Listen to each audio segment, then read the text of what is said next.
আমি নিজে প্রাথমিক বিদ্যালয়ে আজকে আমি আপনাদেরকে একটি কবিতা আবৃত্তি করে শোনাবো। কবিতাটির নাম মাকাল, কবি রবীন্দ্রনাথ ঠাকুর।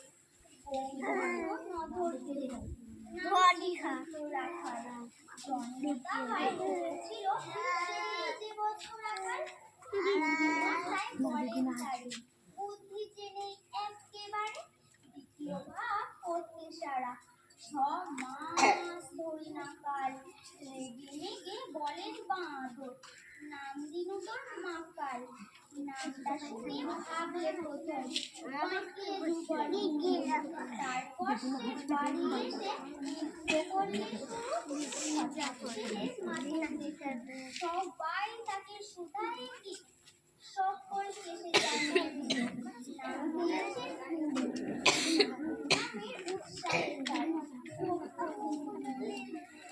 করে বসে দাদা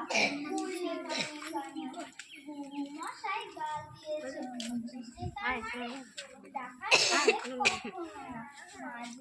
বলেন সেটা তো গাল নয়, সে কথা পাড়ার সবাই জানে।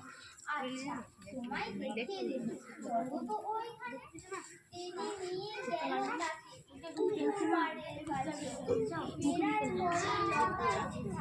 মাকাল পড়ে আছে বললে দাদা সত্যি বলো শোনাতে মন্দ হলো। তুমি শেষে বলতে কি চাও কাল বলেছে গাছে। মাকাল আমি বলে রাখালে দুহাত দিলে না দোয়াত কলম নিয়ে ছোটে খেলতে নাহি চাই। লেখা পড়ায় মুখ দেখে মা অবাক হয়ে যায়।